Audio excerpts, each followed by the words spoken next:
so good of you to join me again, my dear. What's that? Oh, well, I'm positively jovial. How are you? Good, good. Well, regardless, we're going to have a fine time tonight as we get a little bit of a chill going during the hot summer months. I hear the sun is absolutely blazing as of late. Of course, I wouldn't know, but that's not here nor there.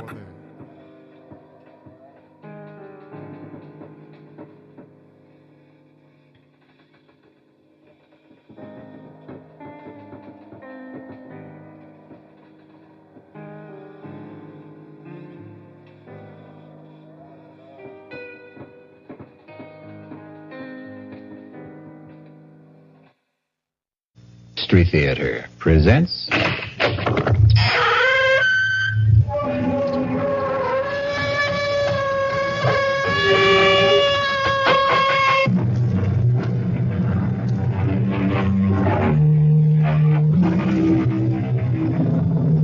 Come in.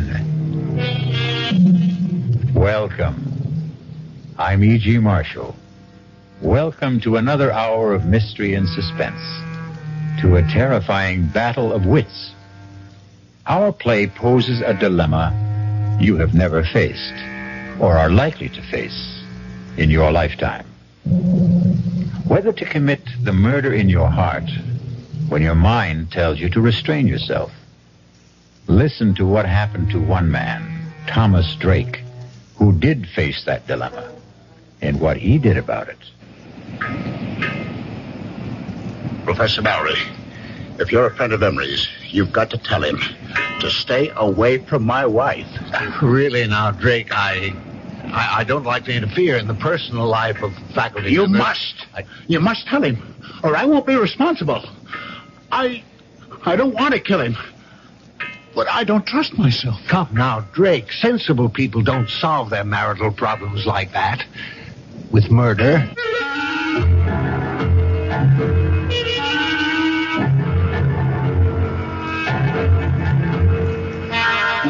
Our mystery drama, Under Grave Suspicion, was written especially for the Mystery Theater by Hank Warner and stars Ralph Bell. It is sponsored in part by the Kellogg Company, makers of Kellogg's Special K cereal, and by Anheuser-Busch Incorporated, brewers of Budweiser.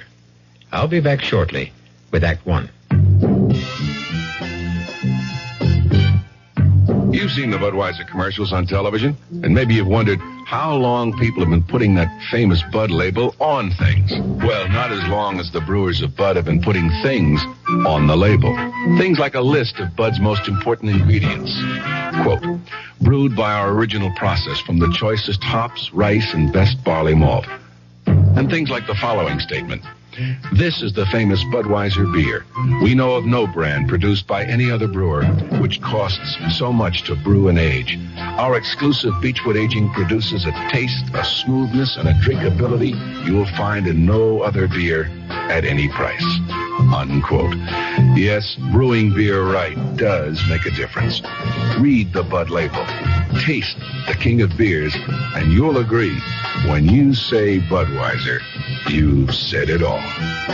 Anheuser-Busch, St. Louis. Hey, we're the Action Corps. See, we contribute more. T's for the teamwork of our crew. Our ideals are high. Oh, oughtn't you apply? Means it's now that we need you. A-C-T. We could go on all day. Oh. Here's why volunteers are needed right away. Action is VISTA, the Peace Corps, RSVP, SCORE, and other volunteer programs that are helping people to help themselves. If you're trained in a skill or just have a little love to share, Action needs you. Yeah, baby. Action really needs you. Don't crawl under a rock. Get into action. Oh, yeah. This is a public service of this station and the Advertising Council.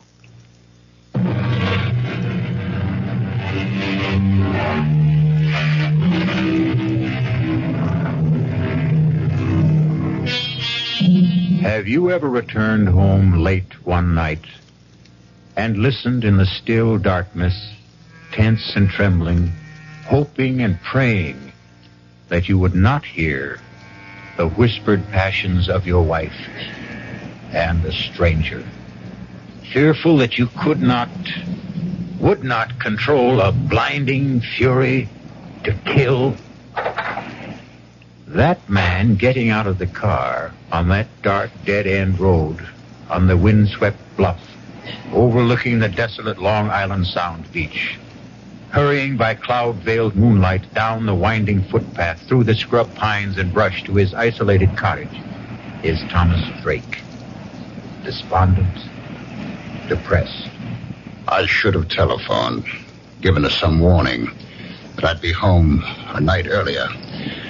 But deep down I had the feeling that I still couldn't trust her. And I had to find out. I hurried towards the cottage, wondering why there were no lights on. Wondering whether she was asleep, alone, or with...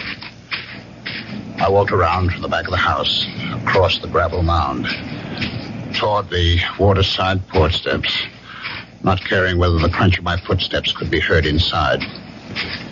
The only other sound was my pounding heart and the surf washing the loose gravel off the berm. The half-moon slipped behind a bank of black clouds, and in the darkness, I tripped over the shovel, left lying on the gravel. I kicked it away. I went up the porch steps to the front door. I tried it. It was not locked. I stepped inside and listened. I called out, "Marianne!" The bedroom door was closed. I opened the door. I stabbed at the light wall switch. The ceiling flooded. An empty made-up bed. I went to the kitchen. Turned on the light. It was swept and tidy. The counter, the sink, the stovetop, bare and dry. Not a trace of food particles. No lingering cooking odors. The dish mop, dish towel, bone dry. I needed a drink to calm down. I reached for the bottle of bourbon in the kitchen cabinet. Poured myself a stiff one. Wondering where she was. The drink only added fuel to my slow burn. I flushed with waves of anger. I had to get out in the air to think. I put out the house lights, carried the bottle and the glass to the porch, and settled down to wait. The cool onshore wind on my face. The moon playing hide and seek with the dark clouds. The lights of Connecticut blinking across 10 miles of black water. The old field light alternating beams of green and red. It was restful. But as I nursed the bourbon, I couldn't altogether get her out of my mind. My thoughts wandering back in time, wondering if she'd left me or would, once again like the first time, before we were married. We're living together in my apartment on Manhattan's swinging east side. Two modern, sensible singles willing to give it a try.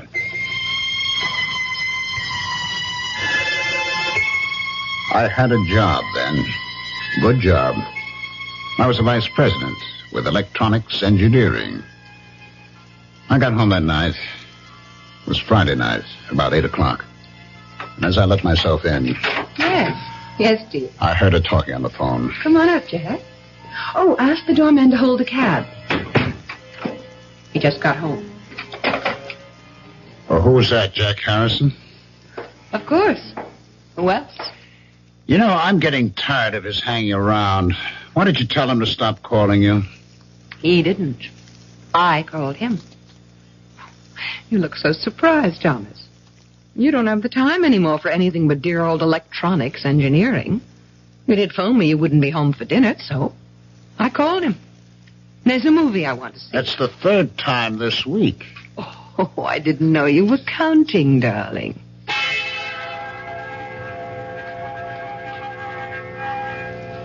I waited that night, watching television, dozing fitfully. My mind going back to the smiles and looks they had exchanged as they left. I could see them after the movies, going to the Purple Camellia, the nightcaps, and the wild rock of the panting cougars. And then senses-stimulated bodies pulsating with savage beats. To spend the night with him.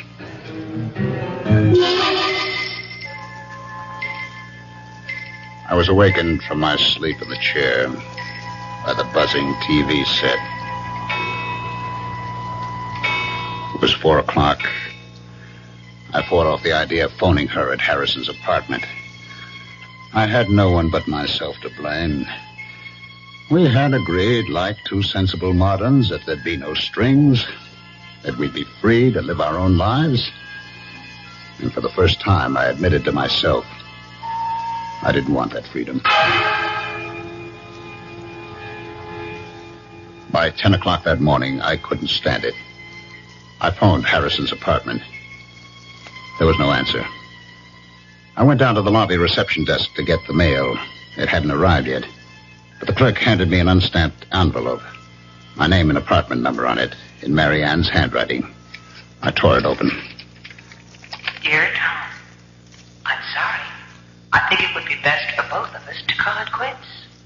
I'm going away. There was no date on the plain white notepaper. No imprint of name and address, no forwarding address. Just signed, Mary Ann. I refused to believe it. I hurried right back up to the apartment, to her bedroom closet. Her clothes were gone. I got through the day somehow, in a daze. But the next day, when I went out to get the Sunday paper and returned to the apartment, there she was, unpacking. I changed my mind. Let's have a drink. Want to tell me? There's not much to tell. He told me he has a wife, 3 children in Connecticut, that she won't let him go, so he couldn't marry me. Marry you? You want to get married?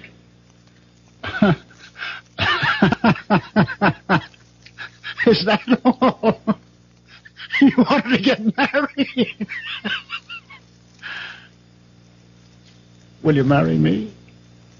Yes.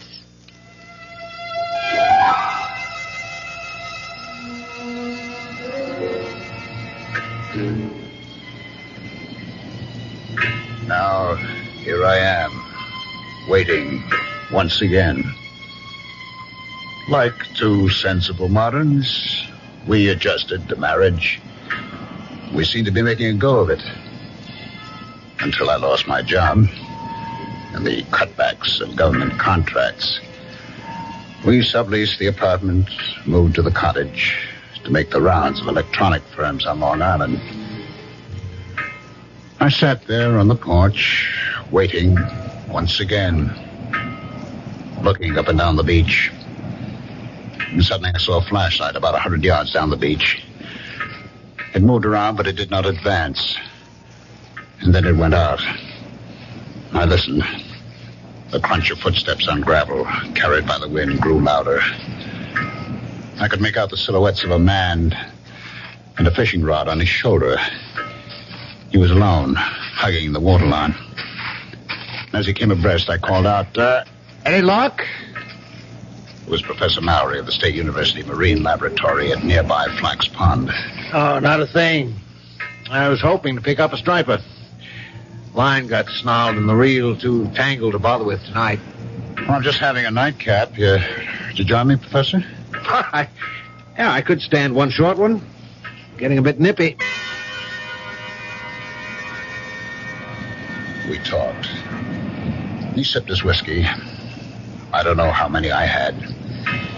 He talked about projects at the Marine Lab, the need for more state funds for research on wetlands, water pollution, erosion. He knew I was trying to get relocated. Had given me a letter to an executive at the Grumman plant. Hear anything from Grumman? No, not a thing. I've about exhausted the job possibilities on Long Island. I spent yesterday and today in New England. Well, thanks for the drink. I'm sure the job market will open up. Say hello to Mrs. Drake. Thanks again. Dr. Mallory. Yes? Would you do me a favor? Favor? You're a friend of Emery, Richard Emery. I know you know him. But are you a friend of his? Well, he's one of several new young chaps doing postdoctorate work at the Marine Lab. It's a small group, and we're all more or less friendly. I mean, will he listen to you as a friend? Listen? Yes. Tell him to stay away from my wife. What? Emery? Your wife? That's right. Don't ask me how I know. Little things, I know. I come home tonight. She's not home. I know. Well, it's a rather personal matter. I don't feel I have the right to meddle in the personal affairs of a faculty member. If he doesn't, I'll kill him. Now, Drake, don't talk like that. Sensible people don't solve such problems like that. That's what I always thought, but now... Look, Drake, if you don't mind my giving you some advice, why don't you just get a divorce? Or a separation? You just tell Emery to stay away from her. You must tell her, Mallory. You must. I don't want to kill him, but I'm afraid. There'll be a breaking point. You tell him, Mallory, tell him. If you don't, you'll share the responsibility. Now, Tom, you're overwrought. You'll feel better in the morning. All right, I'll talk to Emery. Thanks. Good night, Tom.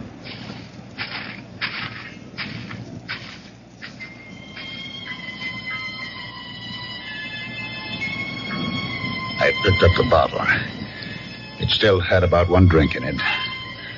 I walked down to the waterline. I swallowed what was left in the bottle, and with swelling anger, I flung it into the waves. I turned back towards the cottage and stopped. I saw a flashlight down the beach. I could make out two persons walking towards me. And then the light was out, and silhouetted against the night sky, two forms embraced as one. And then, carried by the wind rising out of the northeast, I heard the teasing laughter of Marianne.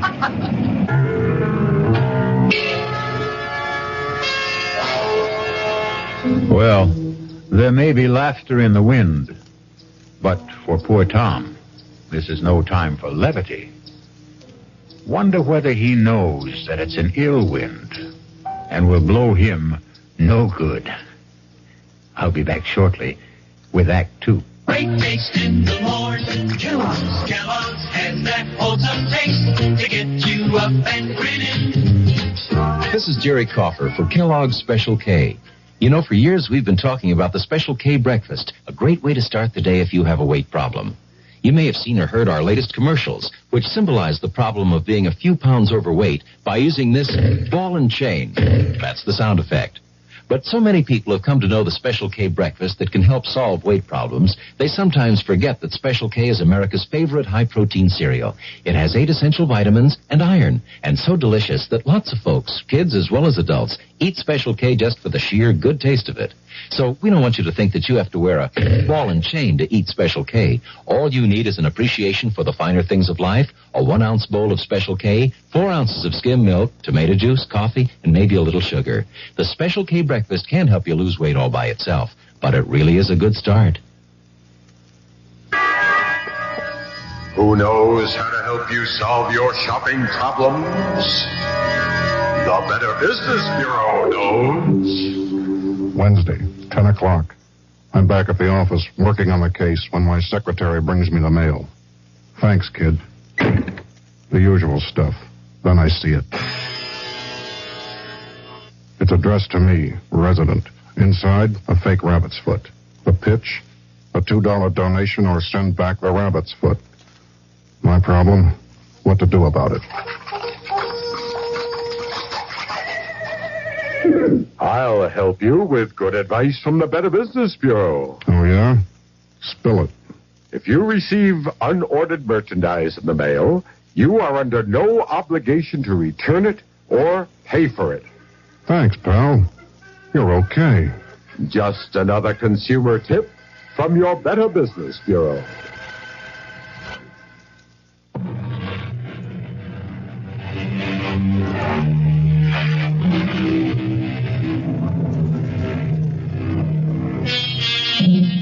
Now, what's a fella to do? Poor Tom Drake is in the dark and all at sea, wondering where he ought to be or not to be. But let's not blow the man down. Just lend me your ears, and we'll listen.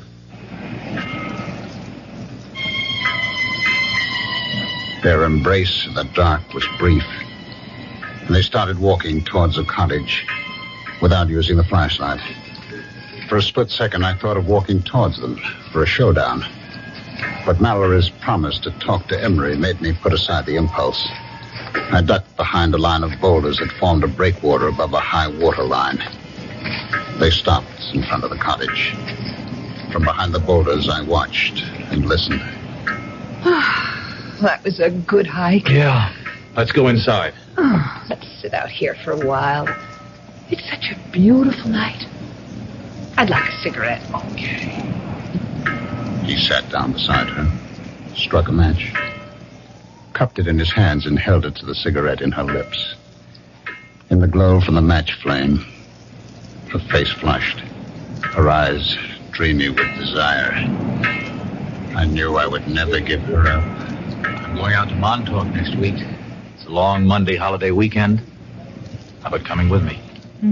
I'd love to, but I'll have to figure out some excuse to be away. Figure out? Well, that shouldn't be any problem. You're pretty clever about such things. I'll think of something. I couldn't help thinking she was pretty clever about such things. Like the night she went with that very clever Harrison leading her on. I'd never forget that Friday night. And now, another Friday night. Come on, let's go inside. You said he won't be back tonight. Oh, relax, Richard. You mean to tell me you prefer this cold gravel to a nice, comfortable couch? Come on, Marianne. Oh, what's wrong with staying out here? Omar Khayyam was content with a jug of wine, a loaf of bread beneath a bough. Not bad, not bad. The laughter broke off suddenly. I saw the glowing tips of two flipped cigarettes. And then... Kiss me, Richard. Oh, I'm crazy about you. Stop it! Stop it! Tom! What are you... Marianne, go inside. Go inside, I tell you. Now, wait a minute. Why? If you have anything to say, you can say it here in front of Richard. Go inside. Let go of my arm. Now, listen, you leave her alone. Let go of her. He broke my grip on her arm and pushed me away. His shove made me slip to my knee. I came up swinging at his face and missed. He pinned my arms from behind. Now, listen. What's the matter with you? Are you crazy? I broke out of his grip, stepped back from him, and fell across the shovel. I grabbed the handle, jumped up. No! And swung at Emery. Too late for me to stop the swing. No! As she rushed in between us, the sharp edge of the shovel hit her in the back of the head. Oh, my God. I stood there, holding the shovel, unable to move, my eyes fixed on her face as Emery knelt down over her with the flashlight. I watched her face and prayed she wouldn't die. I trembled with fear and anguish, telling myself this couldn't be. It was a nightmare. Emery turned the flashlight on me, studied my trembling lips, my glazed eyes fixed on Marianne. She's dead. I heard him, but didn't answer. I couldn't take my eyes off her. Drake, did you hear what I said? She's dead. You killed her. You better go in the house and call the police. I looked at him, puzzled. My mind, my eyes, my memory playing tricks on me, wondering who he was. Harrison? Jack Harrison? Mocking me. The night he took her to the movie, telling me we'll be back. What's the matter with you, Drake? Don't you hear me? Call the police. I'll tell them. I'll say it was an accident. She tried to steal. I don't think you've heard a word I said. I'll call the police myself. Where are you going, Harrison? Call the... Who's Harrison? I'm Emery, Richard Emery. Drake. I'll be right back. Don't turn your back on me. What? He looked back as I swung the shovel, his mouth open, his eyes unbelieving. He went down. I hit him again. He was still, lying on his face. I staggered, gasping for air, my head pounding, thousands of pinpoints of light exploding inside my head. I sank down on the steps of the porch, holding my head in my hands, trying to clear my head, groping to recall, understand what had happened to me, to them. Slowly, the horror of it all returned. Marianne was dead. I turned the other body face up. It was not Harrison. It was Emery.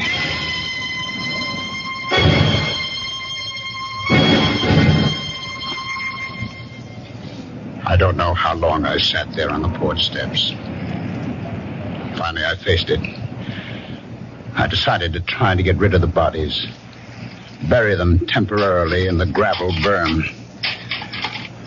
I'd have to get a small boat, that rowboat, in the woods just above the flood water line stored by one of these summer residents.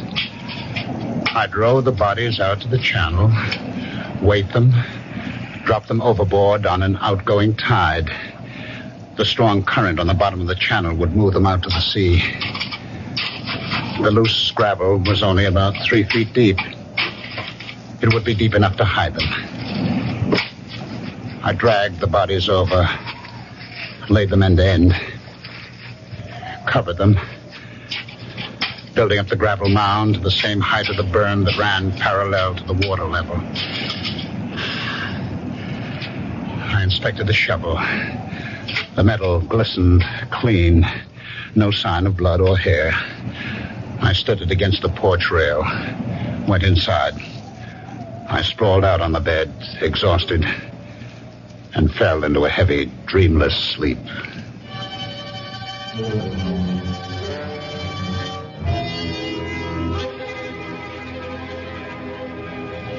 I woke up the next morning about an hour after sunrise. My mind clear, instantly aware of what had happened, what I had done. I jumped off the bed, went to the porch door, looked at the gravel graves on the burn. It looked natural, peaceful, like a cemetery. I knew what I had to do. I put on the coffee, showered, changed my clothes. Became aware that her clothes were still hanging in the closet. I got the old note she had left me on that weekend with Harrison. Read it over and over as I had my coffee on the kitchen counter. I turned on the radio for the weather. The Bureau reports Hurricane Gilda moving past Cape Hatteras, leaving a devastating I placed the note on the counter, carefully spilled a spoonful of coffee on the counter, wetting a large corner of the paper, and then blotted it with a paper towel. I knew I'd have to keep checking the weather. But first, get rid of her clothes. I put them in a large plastic garbage bag. I knew I'd have to stay close to the cottage until I got rid of the bodies. Lay in a supply of food, so I drove to the supermarket, put the clothes into the collection bin of the Salvation Army on the parking lot. I did my shopping and was back in less than an hour. I went up to where the rowboat was on the bank of trees. It looked all right. Aluminum, light enough to drag. The oars were in it, and burlap fish bags, strong enough to hold the rocks I'd use for weights. I'd have to wait until dark to move the bodies. In the meantime, I could move the boat. It was a couple of 100 yards. I placed the boat on top of the grave. By nightfall, the Coast Guard was sending out small craft warnings, and all through the night, I was glued to the radio for weather checks, feeling trapped, helpless to do what I had planned. I finally fell asleep on the couch. I was awakened by the Sunday morning church music and a loud knocking on the porch door. Hey, are you in there? I didn't recognize the voice. I hesitated. The knocking stopped. I heard him walk down the porch steps. I put on my shoes, went to the door. He was sitting on the edge of the transom of the boat, his back to me, smoking a cigarette, fishing pole across his knees. It was Mallory. He turned. Didn't wake you, did I? I heard the radio, and I thought I'd stop by. Feel all right? Okay now, but yesterday, what a head. All day. How about some coffee? Oh, thanks, but I've got to get back to the lab. I didn't know you had a boat. Oh, it's not mine. Belongs to the Johnsons. I saw a couple of kids dragging it out of the patch of trees up there. They ran when I started towards them. Thought I'd better keep it here for them. I guess it's safe enough here, unless we get that hurricane. I'd pull it up on higher ground if the weather gets worse and Gilda doesn't move out to sea. Well, I'm glad to see you feeling better. Dr. Mallory, did you get a chance to talk to Emery? No. Matter of fact, I haven't seen him. I stopped by his room Friday night after I left you. He wasn't in. I left a note to call me. Didn't hear from him all day Saturday. He wasn't in Saturday night. Not in his room this morning either. It's not like him to go off without a word. I've been thinking over, Dr. Mallory. It's no use talking to Emery. I can't keep it tied to me. She's left me. Oh, did she? I'm sorry. Perhaps for the best. Well, she didn't get home Friday night and left me a note. I found it in the kitchen Saturday morning. Is she leaving you for Emery? She didn't say. I see. Uh-huh. Well, I'm sorry, Drake. I really am.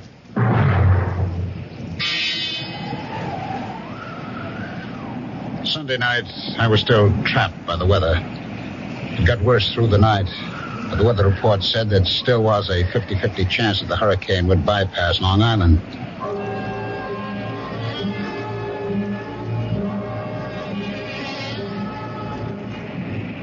About noon the next day, the wind died down. I stood there by the rowboat, wondering whether I should take the chance in broad daylight.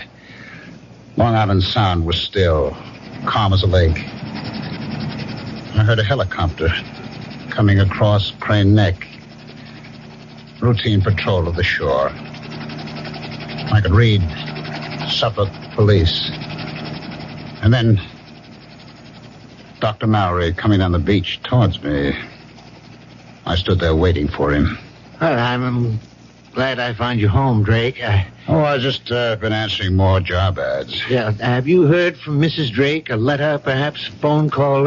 Why, no, I haven't. Well, I'm getting really concerned about Emery. No one at the lab has seen him or heard from him for 3 days. This morning, I looked through his room. His clothes, his suitcases were there. I can't understand. I was hoping if you'd heard from Mrs. Drake, knew where she was, I'd ask her if she had any idea about where Emery might be. Well, I do have her mother's phone number in Ohio and her sister's in Connecticut. If you don't mind. Do you want to call from here? Thanks, but I'm on my way to the village hall to see Police Chief Raymond. I stood there watching him make his way along the beach to the village hall at the old field lighthouse, wondering just what he'd tell Chief Raymond.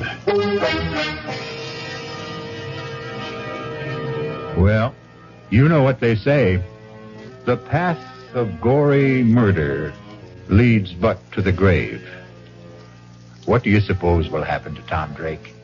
Will he be like that comedian who murdered people with stolen jokes and was hanged by his wits' end?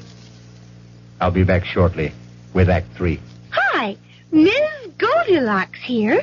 Professionally taste-testing diet drinks can be very difficult, but I've just had to bear with it.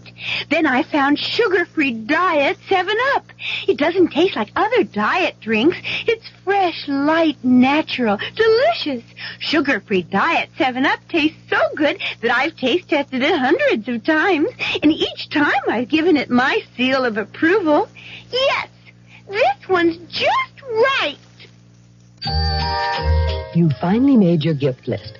Your neighbor's child is 2, your niece is 6, and nephew is 7. But before you go to the toy store, there's something else you should do. Write Toys, Washington, D.C., 20207 for a free booklet on toy safety. That's Toys, Washington, D.C., 20207. This message is brought to you by the U.S. Consumer Product Safety Commission.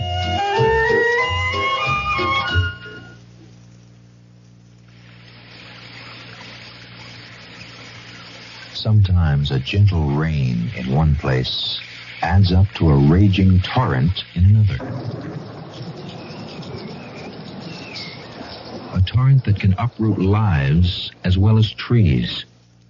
To remedy the things that can be remedied in a disaster, America has a unique emergency force, the American Red Cross, America's good neighbor. Red Cross is on call 24 hours a day, every day, to cope with emergencies, whether they're on the next block or a continent away. Most of the help that's given is from volunteers. The money's from volunteers, too. Volunteers like you. If you need help, join us. If you can give help, join us. The American Red Cross. Help us help people just like you.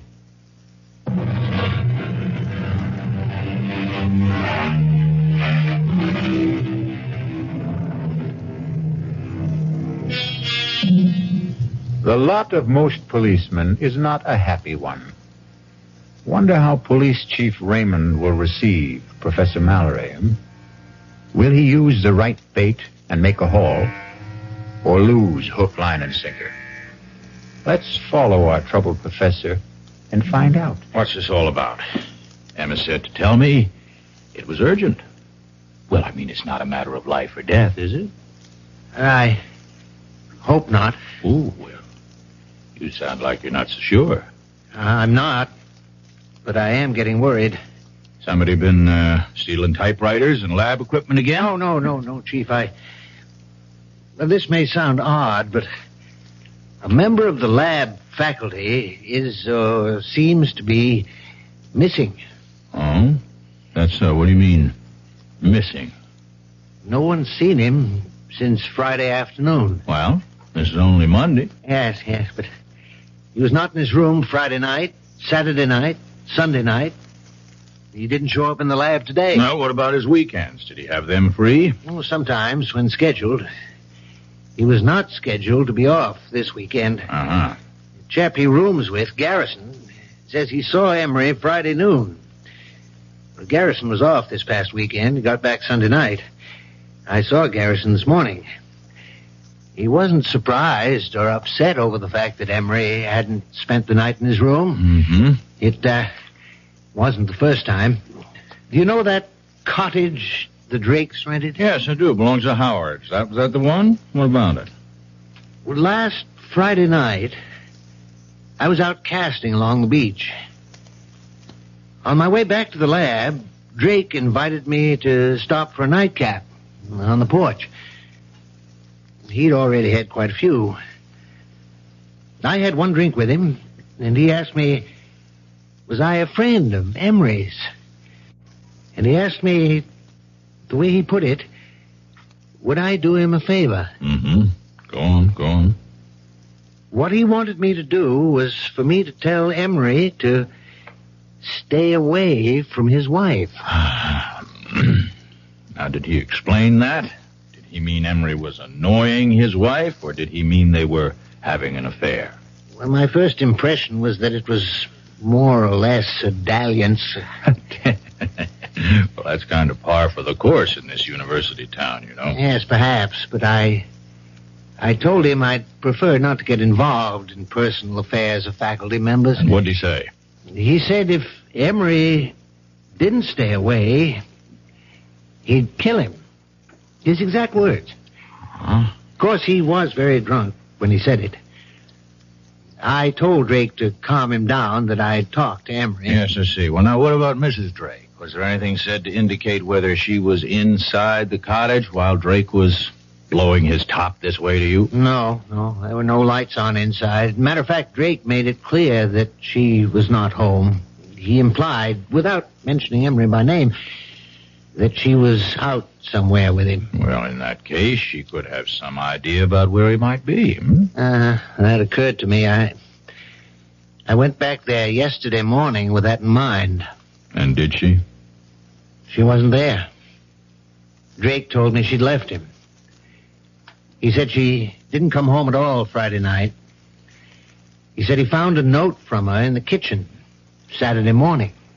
Well, that's quite a coincidence, to say the least. Did the note say she'd gone away with Emery? Well, Drake didn't show me the note, but as much as said there was no mention of Emery.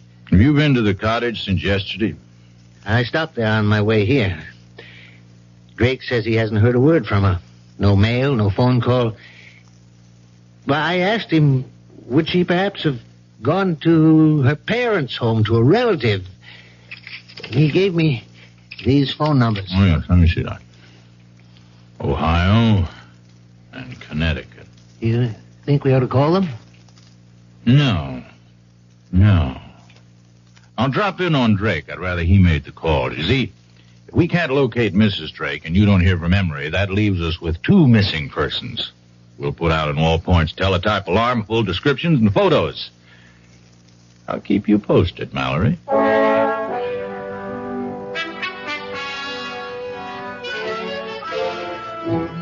I'll come to the point, Drake. Mallory, Professor Mallory up at the Marine Lab, came to see me. And he's a bit worried about the absence of a faculty member, one Richard Emery. There's no use being delicate about this, Drake. From what he told me, it does look like Emery and your wife ran off together, doesn't it? Yes, it sure looks like it. Do you mind if I see that note she left you? Oh, no, not at all. It's on the kitchen counter where I found it. We went into the kitchen. He picked up the note, studied it carefully, looked at the back of the paper, felt the coffee stain. When did you, discover this note? Saturday morning. Well, that stain's some coffee spilled from my cup as I was reading it. Oh, I see. You mind if I, look around? Oh, go right ahead. I followed him into the bedroom. He looked through her dresser, the closet, the night table. Well, her clothes are gone, all right. I was looking for a letter she might have received from a friend or relative, inviting her for a visit for a few days or a week. I mean, did she mention such an invitation to you? No. Well, if she did get such a letter, she could have taken it with her. I mean, have you called her parents or her sister? Well, frankly, no. I was hoping I wouldn't have to do that when she'd come back, or write or phone. Well, if they don't turn up in a week or two, we might perhaps go on the assumption that they're dead. You see? And start a search for their bodies. You don't think... Well, look, Chief, I was drunk when I told Mallory... No.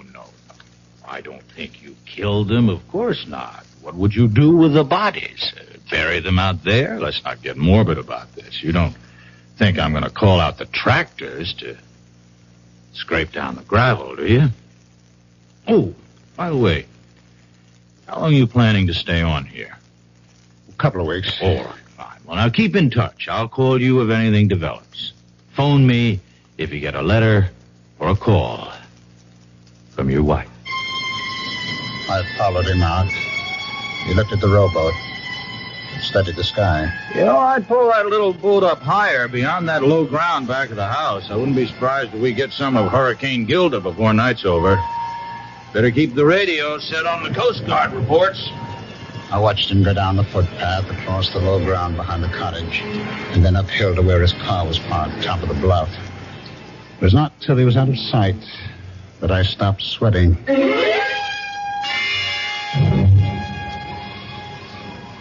It stayed calm, windless, an oppressive silence hanging over the water and the land. The sky was sunless, gray, not a cloud in sight.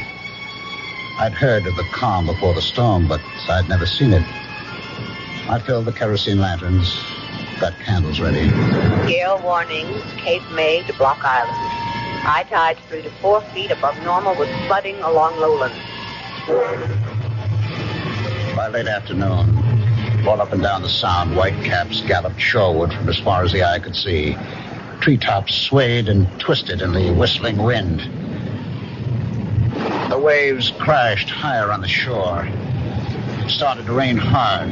Windswept sheets of water lashed the roof and the shingled siding. The lights went off. I lit the lanterns and candles. Winds 50 to 60 knots. Residents alerted to evacuate low-lying shore areas. The door banged open, and the wind picked up the rowboat, sent it rolling side over side across the low ground behind the house. I stood with a lantern on the gravel burn, watching the waves inching closer, lapping the foot of the gravel mound, loosening gravel in the backwash. And then I heard the phone ringing. I went to it, picked it up, still watching through the open door, the waves breaking over the gravel. Hello? Hello, Drake. This is Police Chief Raymond. What the hell are you still doing out there? Didn't you hear the evacuation alert? Oh, the phone fell out of my hand. I saw waves crashing over the grave and ran out. Drake, you listen to me carefully. There's been a breach in the shore about a quarter-mile down the beach. Get the hell out of there. You'll be cut off. You hear me? Are you there? Hello? Hello? I must have gone dead, that idiot. Well, better get going with the motorboat.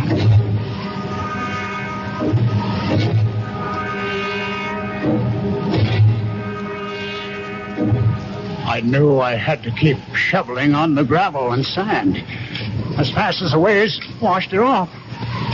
But for every shovelful I threw on the grave, the waves washed off too. I lost track of time. I knew I had to keep at it to keep the grave covered.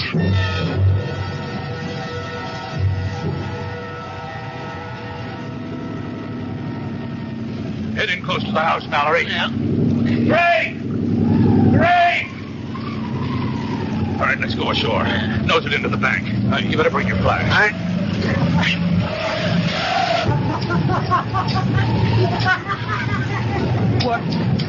What the hell is he doing? No! No! You can't come back! Never, Harrison! Never! God of mercy.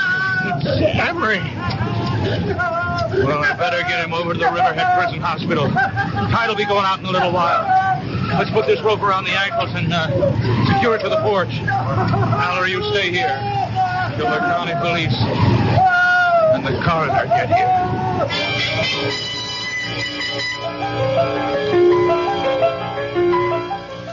Chief, I'm at the morgue at Riverhead. Dr. Henderson of the police lab gave me an envelope to get to you. He said you wanted an analysis report in a hurry. That's right. What's it say? Read it to me. It says, the coffee stain is less than a week old. The ink is at least a year old. Well, thanks, Mallory. By the way, do me a favor, will you? Leave a note to Highway Superintendent Murphy in the State Office building. And tell him I said, I won't be needing those tractors.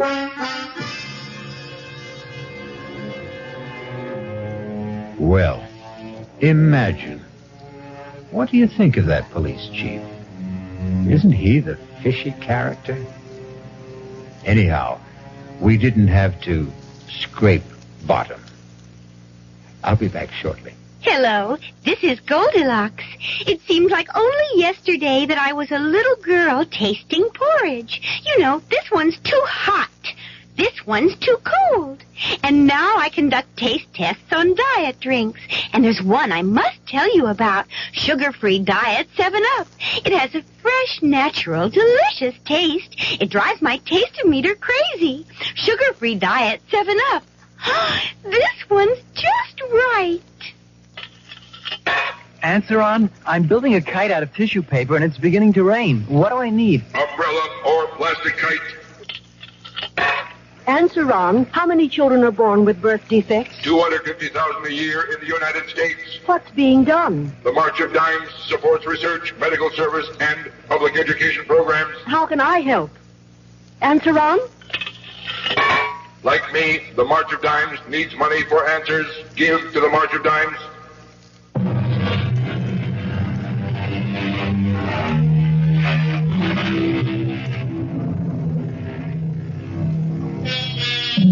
Still in a dilemma? We hope you never have to face it. We can offer some advice, though. When you are uptight about any matter, nothing like settling down at your radio and letting the cares of the day slip away as your mind and ears carry you off on a relaxing journey of mystery adventure. Our cast included Ralph Bell, Patricia Wheel, Robert Dryden, and William Redfield. The entire production was under the direction of Hyman Brown. Well, I think we're starting the evening off quite well. Oh, what's that? Well, it's hard to explain exactly how I ended up so focused on the nocturnal, but perhaps another time I can go into that more in depth. It's always been a part of me. I think it's always been a part of everyone, my dear. To be a little bit light and a little bit dark. I suppose, in a way, I've always felt like I was kind of a Nightman, starring Miss Marcia Hunt. A tale well calculated to keep you in suspense.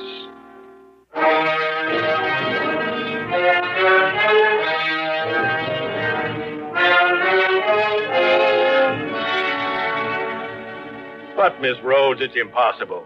This is a maximum security prison. We haven't had an escape in years. Well, you have one now, Warden. Tom Nixon. How can you be sure? I saw him in New York City 2 days ago. Did you know him well? Well enough. He was my mother's star boarder for years. Why, I sat opposite him at the dinner table from the time I was a girl of 15, until he murdered her. And now, somehow, he's escaped from here and he's after me. Miss Rhodes, it's impossible, I say. Warden Graves, 10 years ago, when Mother was found murdered, I knew it couldn't have been anyone but Tom. I testified against him. I was the chief, practically the only witness at the trial. And when they sentenced him here for life, he swore to kill me. He swore in the open court to get even with me. For 10 years, I've lived in deadly fear of him. And now he's free. And where exactly did you see the prisoner, Miss Rhodes? That's just the point. That's why I know he's after me. I saw him in the building where I live. Well, I don't see He has a job there, running the elevator at night. I live all alone in a small 3-room penthouse on the 18th floor of an office building. The other night, about a week ago, I came home alone from the movies, after midnight. I was already in the elevator before I noticed that there was a new nightman. It was Tom. His hair had turned white, and there was a stoop to his shoulders, but everything about him, the crook of his head, his high, thin nose, his hollow cheekbones, they were all the same. And then he turned and stared at me. I could see those deadly, pale, cold eyes, those heavy eyebrows, and that familiar, quiet, sarcastic mouth. What floor, miss? Oh, my floor. Yes, the penthouse, please. The penthouse. Where's that, on the roof? Yes, on the roof, please. 18th floor. Okay. It was like being in a cage with a wild beast. He kept watching me, peering at me furtively as the elevator moved upward with agonizing slowness. I shrank back to hide my face. The light in the car was dim. My only hope was that he didn't recognize me. Here's your floor, miss. Thank you. Good night. Good night. Good night. You can go back down. I don't need anything, thank you. What's the matter? Did you forget your door key? No, it's right here in my bag. I'll find it in a minute. Want me to let you in? Let me in. Oh, no. I got pass keys to all the doors. It's no trouble. No, thanks. But here. I have it right here. Good night. And that was the first time you saw him? Yes, Warden. And that was all he did or said? Well, yes, but it wasn't so much what he said as the awful feeling that he was only playing with me, torturing me until he was ready to kill me.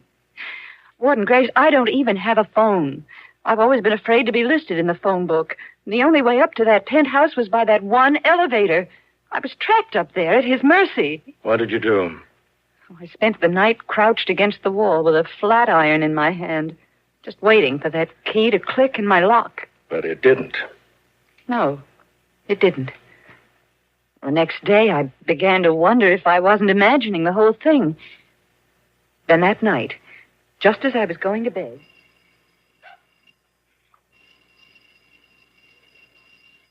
Who is it? Who's there? Oh, excuse me, Miss Rhodes. There wasn't any answer to my ring. What do you want? What are you doing here? Oh, it's just your laundry. They told me to put it inside in case you weren't home.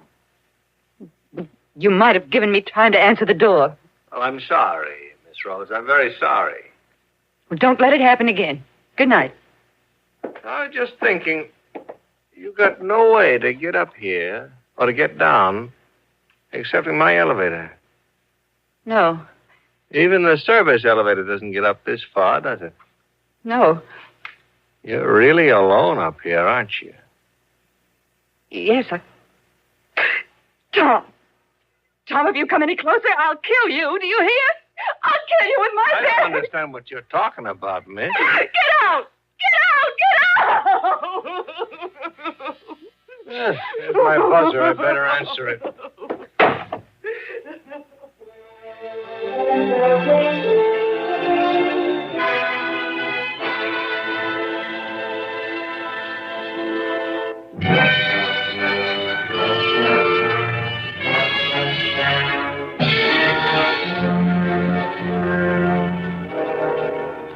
I haven't seen him since, Warden. I barricaded myself in again that night. And next morning, I got down to the public phone and put through the call to you. But it wasn't any use. That was the day I was out of town? Yes. But I still don't see why they couldn't have told me. After all, I was giving them information. It's one of our strictest regulations at Osawatomie State Penitentiary never to discuss any of our prisoners over the telephone. That's what they said. So you came all the way out here in person? Yes. And now you wish me to send someone to apprehend this man? I want you to bring him back, that's all. Back where he belongs. Miss Rhodes, I can't bring Tom Nixon back. He's here. Oh, no, Warden Graves. Now, please. I've seen him with my own eyes. I've talked to him face to face. Maybe there's someone here calling himself Tom Nixon, but he's escaped. He's free. I know it. Will you just step this way with me, Miss Rhodes? No, I don't want to. I don't want to see his cell or talk to anybody or anything else. Tom Nixon's dead, Miss Rhodes. He's buried in the prison cemetery. I'd like you to see his grave.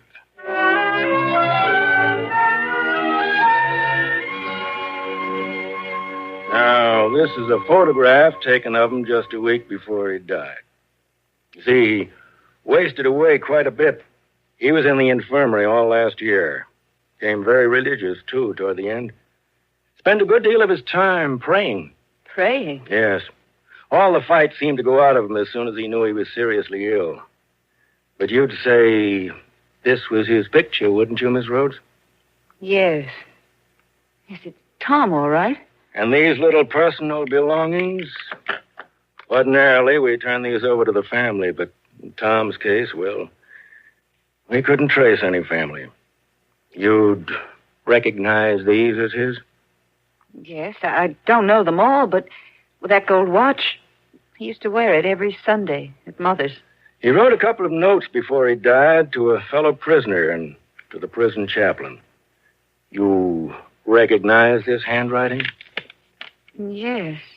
Yes, this seems to be Tom's. Well, Miss Rhodes, feel a little better about your elevator operator now? You must think me a fool, an awful fool. Not at all.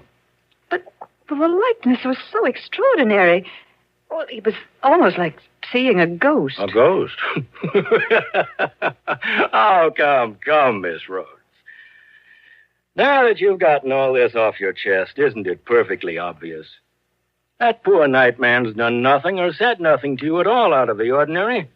It's only that, well, you seem to be the victim of some kind of guilt complex. Guilt complex? Well, I'm not guilty of anything. Oh, what I mean is, Tom has been on your mind now for 10 years. You testified against him. He threatened you. Gradually, you came to see him everywhere. No. Only this once. Only these last few nights. All right. But now you know the truth. That should clear your fears forever. Tom's dead and buried. Go back and take a look at this night man again. Now that you know Tom's dead, I'll lay odds the whole resemblance will vanish. I hope so. My advice to you, Miss Rhodes, would be to go straight home. Use that elevator as much as possible. Get acquainted with this night man. For your own sake, try to get the better of these hallucinations. Well, that's all they are. Just hallucinations.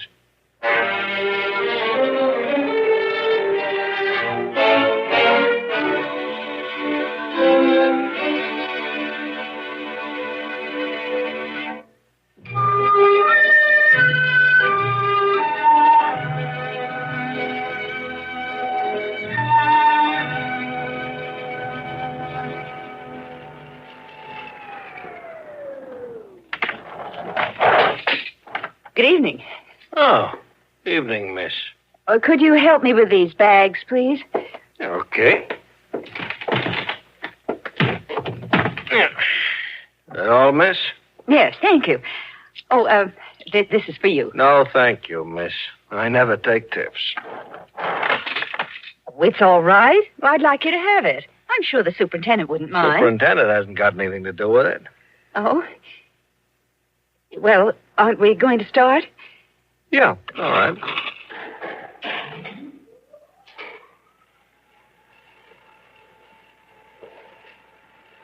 Been out of town? Why, yes. Yes, I have. Yeah, I haven't seen you for a couple of nights.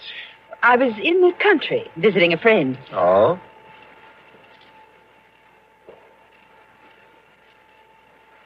It's beautiful weather out in the country this time of year. I wouldn't know.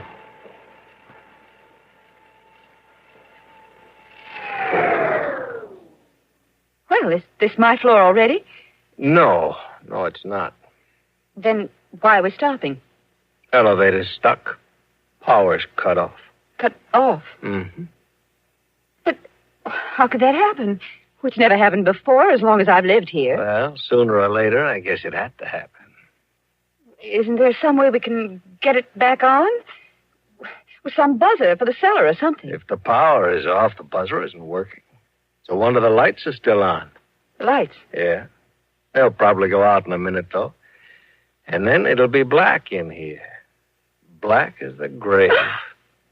Well, let's get out of here. Open the door. I can't. Won't budge. But you haven't even tried. I don't have to try. We're stuck between floors. The door's flush with solid wall. Solid wall? Yeah. It's kind of like being bricked up in a cell. But there must be some way out of here. Isn't there a little door in the roof? Something you can pry open. Something you can climb up out of into the shaft. I don't see any. Well, what are we going to do? What are we going to do? Wait. Wait. Until somebody comes along downstairs and finds the elevator stuck and then rings up the superintendent. But that might be ours. Might be. No! Help! Help! Somebody! Help! Wasting your breath. Everybody's left the building. I know, because they've all signed out. Nobody's down in the basement, and there won't be any passengers ringing for an elevator this time of night. You seem awfully sure about all that. You're jumpy, ain't you? No, I suppose, really, there's nothing to be afraid of. Sooner or later, they'll come. Oh, sure. Sooner or later.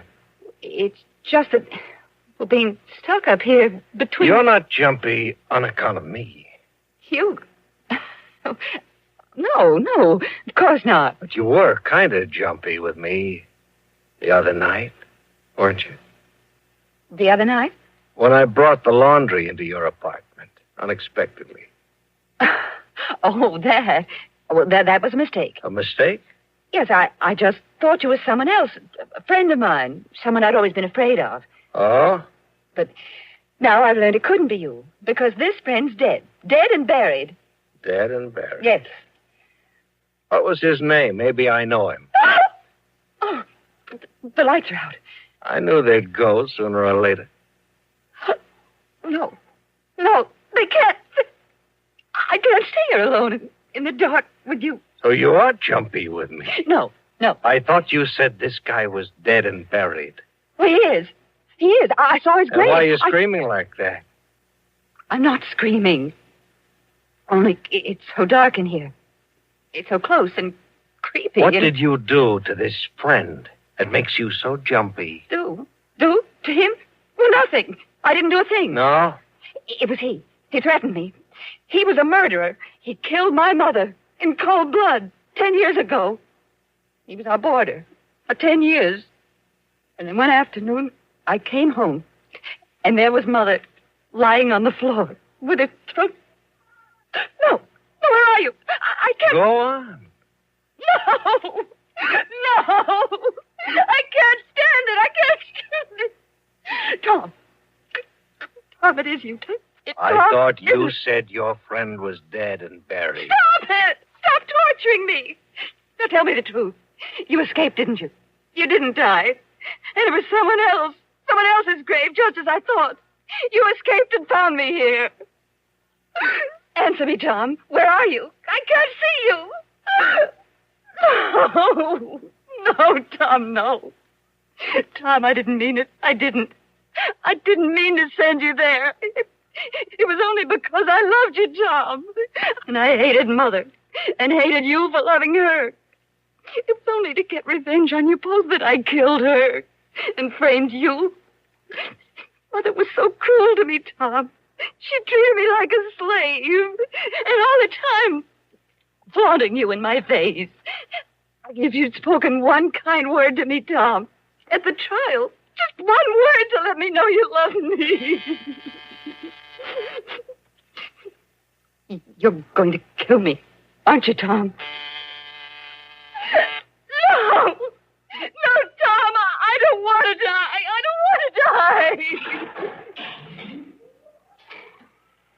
Why are we going down? There's a passenger ringing in the lobby. Then you're not Tom? No, miss. You're not going to kill me? Not me. It was all just a crazy hallucination. Just because the power went off and you look so much like Tom Nixon.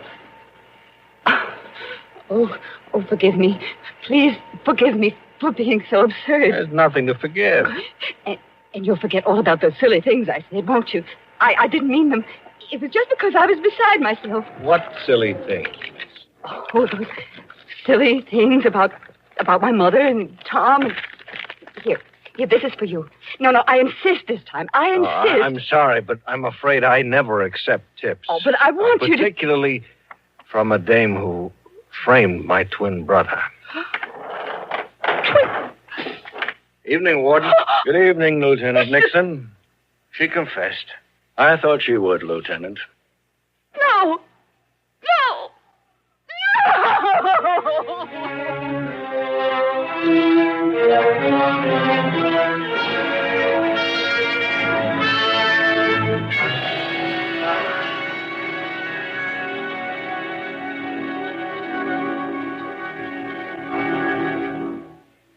Suspense, in which Miss Marcia Hunt starred in William N. Robeson's production of Nightman, written by Lucille Fletcher. Supporting Miss Marcia Hunt in tonight's story were Lawrence Dobkin and Charles Seal. When it comes to the past, are you good at letting it be just that? The past? Inherently behind you, as it were? Sometimes I find that I struggle. Sometimes I wonder if I'm actually a part of the past. Not the way that we all are, but in a more active way. I yearn for the days when I felt I was purposeful and jubilant, when I felt like I mattered to the grand scheme of things far better, far more. But as I've learned, the truth really is, the good die young.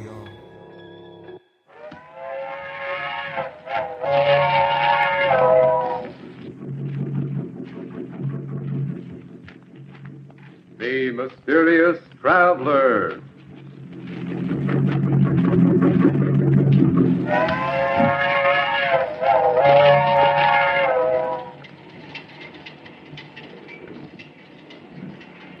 This is the Mysterious Traveler, inviting you to join him on another journey into the realm of the strange and terrifying. I hope you will enjoy the trip, that it will thrill you a little and chill you a little. So settle back, get a good grip on your nerves. I hope it's not making you nervous, being alone with me here in the dark. Darkness stirs strange terrors in some minds, particularly those of children. For children live in a world of their own, a world far removed from that of adults. Who among us knows the psychology of the child mind, with its devious thoughts and actions, as in the tale of The Good Die Young?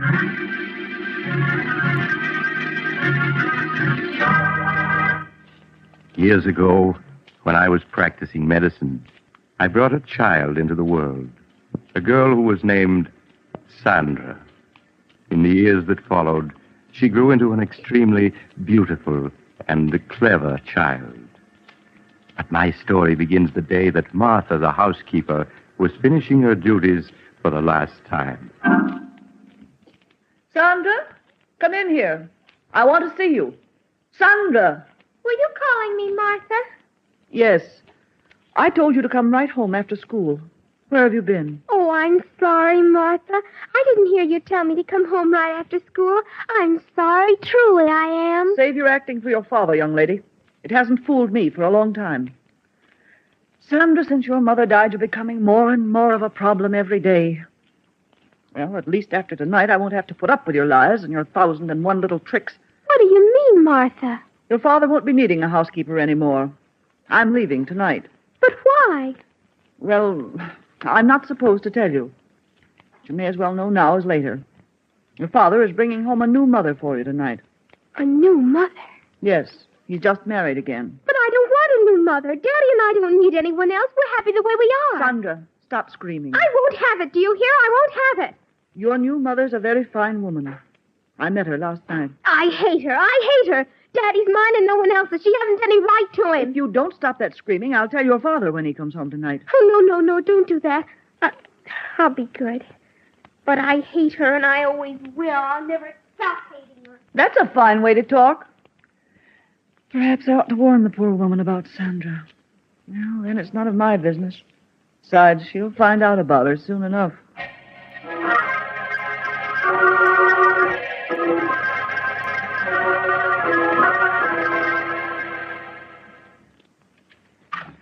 Stephen, it's ridiculous you're carrying me across the threshold. All right, darling. It's tradition in my family to carry the bride over the threshold. There you are. Oh, Stephen, what a lovely house. Mhm. Oh, you haven't seen the best part of it yet. Sandra. Do you think she'll like me, Stephen? I do so want her to. Of course she will. Perhaps you should have told her about us, instead of breaking it to her so unexpectedly like Oh, this. nonsense, Helen. I know my daughter. She's a wonderful child. And she'll fall madly in love with you at the first sight, just as her father did. Sandra, where are you? Daddy. Daddy, you're home early. Oh, I'm so glad. How are you, darling? Oh, Daddy. I have a surprise for you. A surprise? Hmm? Sandra, this is Helen. Helen, I want you to meet my daughter, Sandra. Hello, Sandra. Hello. Darling, the surprise I just mentioned is Helen. We were married this afternoon. That means that Helen is now your mother. Oh, Daddy, that's wonderful. Now I'll have a mother just like all the other girls do. Oh, I'm so glad. So am I, Sandra. And I'm sure we're all going to be very happy together. Of course we are.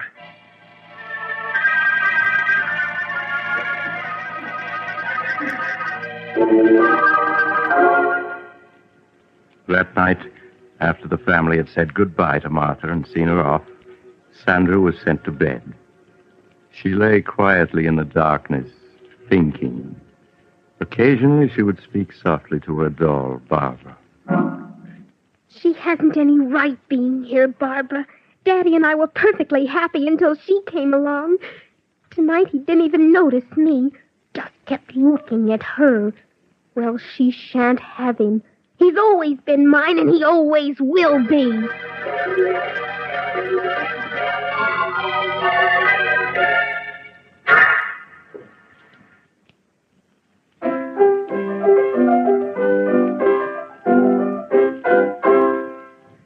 There, that's enough of that. Now, let me see.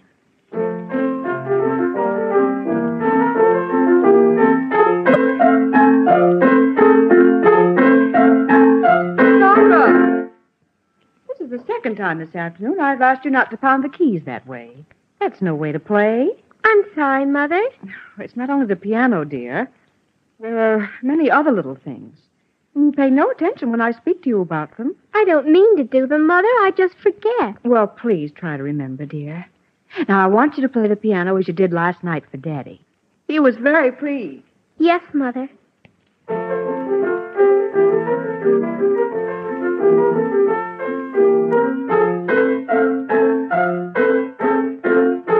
Sandra! Yes, Mother? Sandra, I thought I asked you to stop pounding the piano like that. But, Mother, I was just composing a new piece for Daddy. Well, that wasn't music, Sandra, but just noise. That'll be enough for today.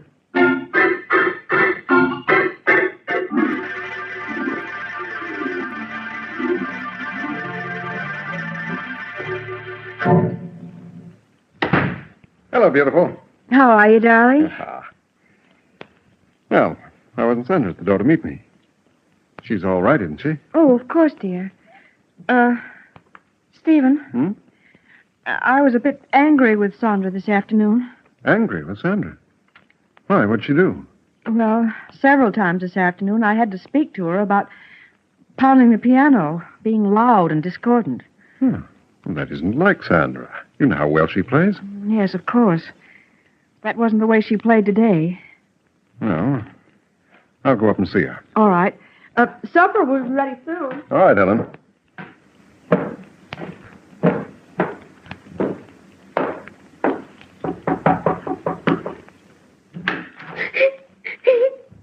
Why, Sandra.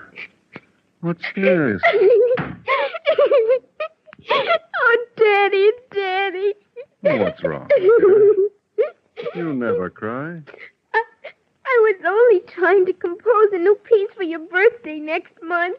A new piece for my birthday? Yes, I wanted to surprise you. Oh, there, dear. You mustn't cry. I'm sure Mother understands you didn't mean to be bad. Now, here, let me wipe your tears. Oh, Daddy, I love you so. I just wanted to compose something wonderful for you. I understand, darling. Oh, Daddy, you always understand.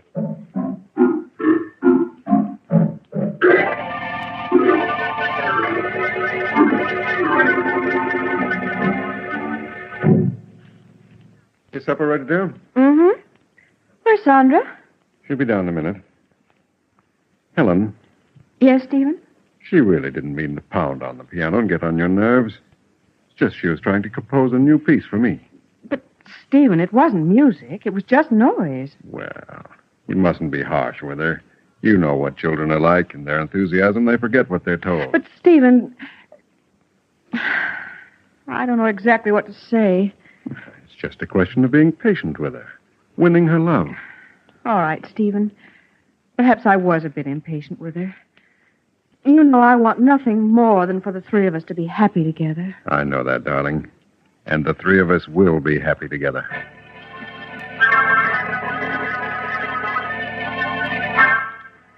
In the weeks that followed, Helen tried to overlook Sandra's slamming of doors, constant droppings of objects, and other nerve-wracking incidents. In time, she felt, Sandra would come to accept her love and guidance. It was just a matter of patience. Sandra, is that you? Yes, Mother. Please sit down, dear. I want to talk to you. All right, but do hurry. Daddy will be home soon. Sandra, every day I've been giving you milk money for school. Why haven't you been buying milk with that money? But I have been, Mother. Now, please, Sandra, I won't punish you. I just want to know what you've been doing with that money. I've been buying milk with it. Please, Sandra. Mrs. Gordon, your teacher, told me you haven't bought milk for almost a month now. But I have. She just doesn't Sandra, happen to... I won't have you lying to me. Now, that's your father. We'll see what he has to say about this. You don't understand. You just don't understand. Stephen? Hello, darling. Oh, Sandra, what are you crying about? I'm sorry, Stephen, but Sandra's been misbehaving. I think you'd better speak to her. You just don't understand. What's she done, Helen? Mrs. Gordon, her teacher, told me today that for the past month, Sandra hasn't been buying milk with her milk money. Is that true, Sandra? What's worse, Stephen, when I asked Sandra about it, she lied and said that she had been buying milk at school. Why, Sandra, it isn't like you to lie about things.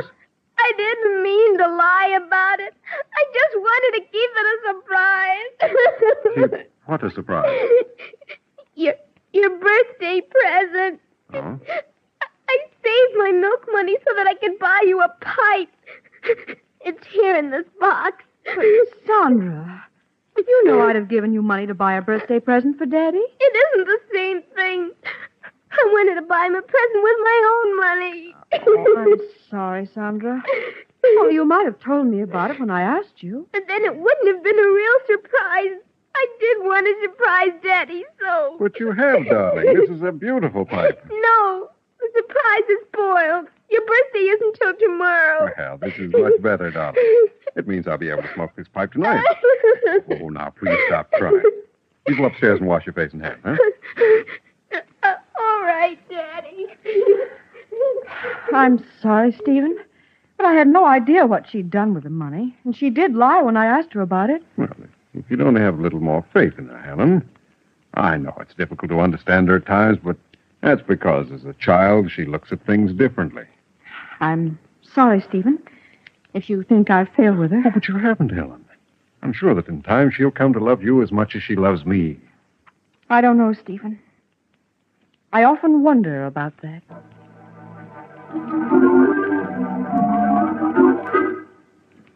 As the weeks went by, Helen found herself coming no closer to winning Sandra's confidence.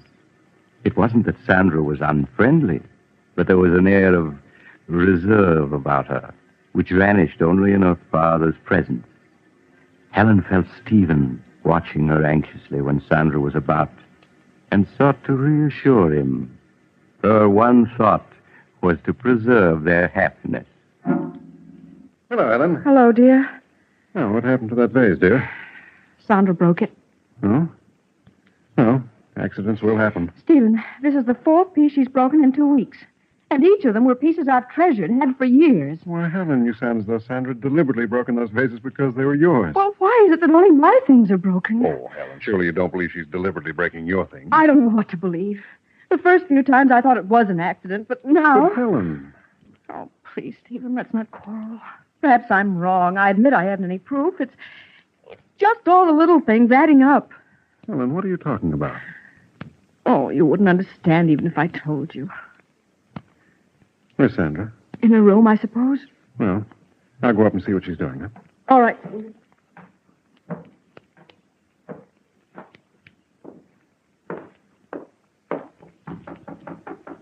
Sandra, it's Daddy.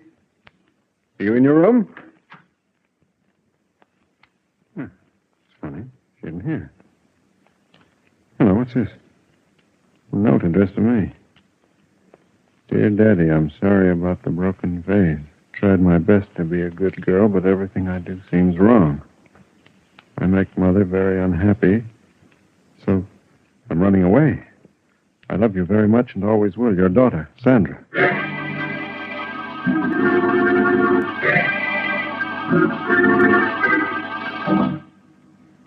After searching vainly for an hour in the dark and cold, Stephen returned and notified the police. All through the long hours of the night, he and Helen sat up, not saying a word, each afraid to speak, feared of what might be said. As the first rays of dawn showed, the doorbell rang. Stephen rushed to answer it. Mr. Hamilton? Sandra. Oh, Daddy. Darling, everything's all right now. I'm the police matron from the 55th Street station, Mr. Hamilton. One of the officers on the force just found her. Thank you. Thank you very much for bringing her home. Oh, that's all right, Mr. Hamilton. It's our job. Goodbye. Goodbye. There, dear. Don't cry. Oh, Daddy, it was so dark out there. And I thought I'd never see you again. What a thing to say. How do you feel, Sandra? Do you want me to take her, Stephen, and put her to bed? No, I'll do it, Helen. All right, Stephen. Just as you say.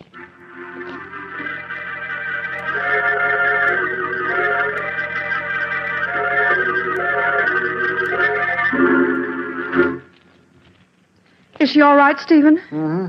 She just fell asleep. I hope our being out all night won't have any after effects. Stephen, you feel I'm to blame for her running away, don't you? Of course not, Helen. It's just that, well, you don't seem to understand her. But, Stephen, I've tried so hard. Oh, it's no use. She doesn't want me here, never has. Helen, how can you talk like that? Why, she was delighted the day I brought you here as my wife. Yes, I thought she was in the beginning. But now I know she was just pretending. Pretending? Yes, Stephen. From the first moment she saw me, she resented me. She feels I've come between you, taken her place in your affection. Oh, Helen, how can you say such a thing? It's true, I tell you. She sees me as a rival for your love. You're just imagining all that. I'm not, I tell you. Oh, it's no use, Stephen. We can't go on this way. What do you mean? Don't you see? We aren't happy anymore. Instead of things improving, they get worse. Perhaps it would be best if we were to separate. Helen, I won't hear of it. I love you, darling. I wouldn't want to live without you. Whatever misunderstandings we may have about Sandra, I'm sure we can straighten them out. I don't know, Stephen. If you love me, Helen, you won't give up so easily. Please, say you won't leave. All right, Stephen. I won't leave. Perhaps we will be able to work this out. I hope so.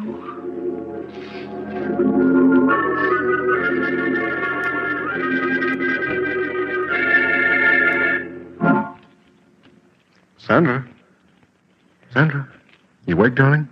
Yes, Daddy. Sandra, Mother and I were very upset when you ran away last night. Mother seems to think you ran away because you couldn't get along with her. She felt so badly about it, she wanted to go away. She did? Yes. But I told her how much we both loved and needed her. So she's promised to stay. Oh. I see. Sandra, you will try to be a good girl and do as Mother wants, won't you? It would make Daddy very happy. Oh, Daddy, I'd do anything to make you happy, anything. That's a good girl, darling. Now, you get up and get dressed, huh? I'll wait for you downstairs. All right, Daddy. He just doesn't understand. He should have let her go, but she's still here. And she's going to stay. I won't have it. I won't have it. I hate her. I hate her.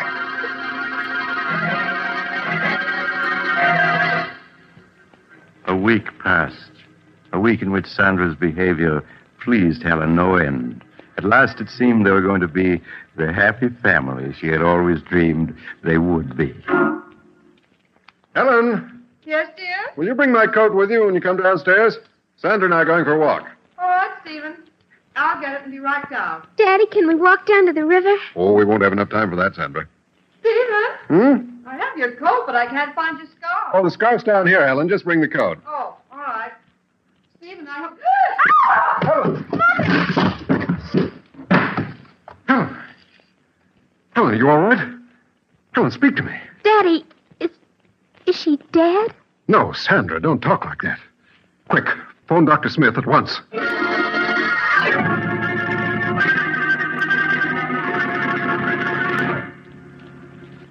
I arrived at the Hamilton home to find Helen suffering from shock, but otherwise unhurt. I was somewhat disturbed, however, to find her very nervous and run down. She'll be all right, won't she, Doctor? Yes, of course. I'm going to leave you a prescription, Mrs. Hamilton.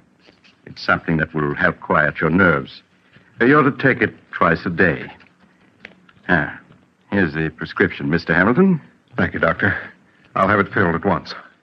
Well, Sandra, how are you? You've been so quiet, I hardly knew you were here. I'm fine, thank you. You're growing up to be quite a young lady. Are you still troubled by nightmares?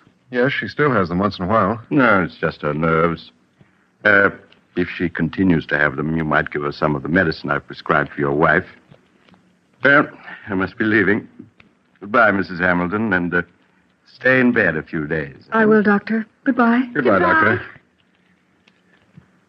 Well, darling, you gave us quite a scare. Yes, I slipped on something on the top step. You must have slipped on the marble, dear. I found 7 or 8 of them on the top step. Marble? Sandra, were they your marbles? No, Mother. They belong to Margie. She must have left them on the stairs when we were playing here. Oh, I see. It wasn't my fault. Truly it wasn't. Of course it wasn't, Sandra. Our mother knows you wouldn't leave marbles lying around where she could slip on them. Isn't that so, Ellen? Yes, Stephen. I'm sure Sandra wouldn't want anything to happen to me.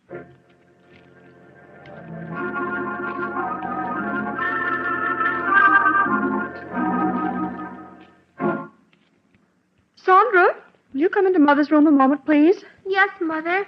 The medicine that Dr. Smith prescribed for me is in the bathroom. Will you get it for me, please? All right, Mother. You'll find it in the medicine chest. It's in a blue bottle. Yes, I know what it looks like. Oh, here it is. That's fine, Sandra. Just bring it to me. Here you are, Mother. Thank you, dear. Oh, Sandra, this isn't the medicine that Dr. Smith prescribed for me. Didn't you read the label? This bottle has poison in it. Poison? Why, yes. It's right here in red letters on the label. Oh, I'm sorry, but this bottle is blue, too. It looks just like the one with your medicine. Yes, it does at that.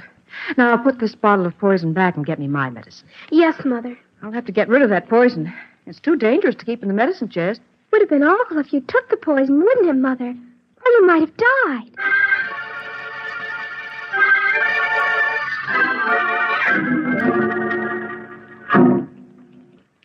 No, go away. I hate you. Oh, I hate you. He's mine. You shan't have him. He's mine. We don't want you. We don't want you. Wake up. You're having a nightmare. Oh, Daddy. Daddy. Don't leave me. Don't leave me. Well, of course I won't, Sandra. Stephen, she's so frightened. Yes, these nightmares leave her nervous for hours. Darling, there's nothing to cry about now. Oh, Daddy, I was so frightened. Come here a moment, will you, please? All right, Ellen. Oh, Daddy, don't leave me. No, Sandra, I'm not going to leave you. I'm just going to see what Mother wants. What is it, Ellen? Stephen, Dr. Smith said if she had a nightmare, some of the medicine he prescribed for me would help her. Well, Sandra doesn't like taking medicine. But this medicine's very easy to take, and it'll have her asleep in no time. If you think it's best. Yes, I'm sure it is. Now, you go back to Sandra while I get the medicine and a glass. All right, Ellen. Now, Sandra, you must stop your crying. Daddy's here. Don't go away, Daddy. I want you to stay with me. Of course I'll stay with you. What were you dreaming about, dear? I don't know. It was all so mixed up. Oh, Daddy, Will you always love me more than anybody else in the world? Of course. Now, stop your crying. All right, Stephen, I have it. Now, I could just have Sandra sit up. Come on, darling. Sit up now. That's it. What's Mother doing? She's pouring you some medicine. It'll help you sleep, darling. Medicine? Yes. It's the same medicine Mother takes for her own nerves. No, I don't want it. Now, please, Sandra. It'll make you feel much better. No, don't come near me. I don't want But, it. Sandra, Mother takes it twice a day. There's nothing to it. No, I won't take it. I won't. Perhaps you'd better let it go, Helen. Nonsense, Stephen. She'll have us up all night if she doesn't take it. All right. Now, Sandra, stop being a baby and take this medicine. No, Daddy, don't let her make me take it. Don't let her. Sandra, are you going to let me give you this quietly, or do I have to make you take it? No, it'll kill me. I know it will. Here, let me hold your head. That's it. No. Now, Sandra, stop clenching your teeth. Open your mouth. Do you hear? Daddy, don't let her. There, you've taken it. All this fuss over nothing. Helen, she's choking. Daddy, it burns. Sandra, what's wrong? It's burning me. Daddy, help me. Help me. I can't breathe. Helen, quick. Call Dr. Smith. Tell him it's an emergency.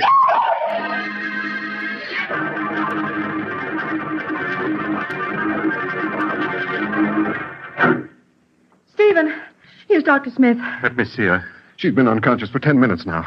Doctor, you must do something. I'm afraid it's too late, Mr. Hamilton.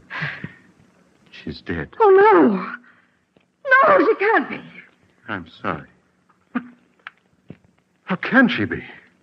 We only gave her the medicine you prescribed for Helen. Yes, here it is. Let me see it.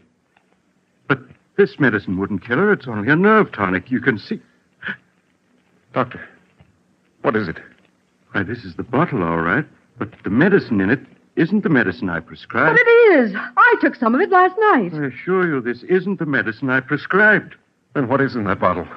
It smells like carbolic acid. Carbolic acid? But that's impossible. Look at the label. You can see it's my medicine. Yes, the label's right, but someone poured out the medicine I prescribed and replaced it with carbolic acid. Oh, no. But why? Why should anyone want to do such a thing?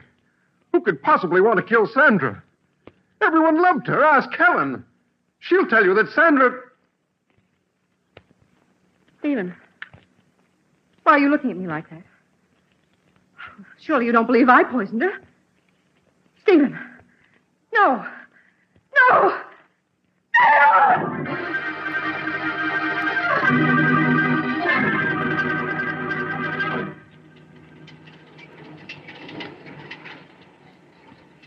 This is the mysterious traveler again.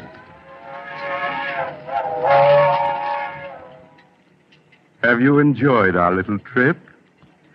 By the way, do you have a child in your home? If so, I do trust it isn't angry with you. You can't be too careful with children. Why, I recall another child who, after being punished by his parents, took a razor and... Oh, you're getting off at the next stop. I'm sorry. Perhaps you'll join me again soon. I take this same train every week at the same time.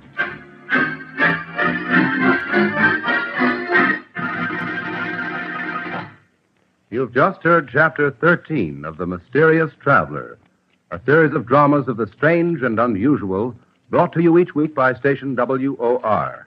In tonight's program, The Good Die Young, Betty Jane Tyler played Sandra.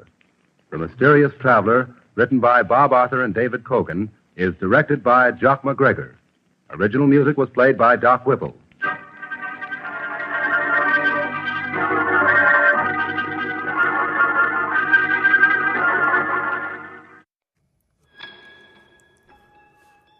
I do apologize. I wasn't really planning on feeling so nostalgic, but I am an old fool, and I suppose that's my right. What's that? Well, I can't say exactly how. I wish that I could. I'm not being coy or cryptic. No. I simply don't have the information to share with you, my dear. As time goes on, I realize so many things that make me happy, and make me sad. But most of all, I've realized that men call me mad.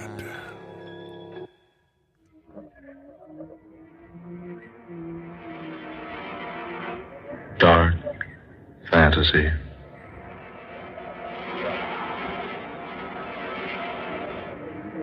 Men call me mad.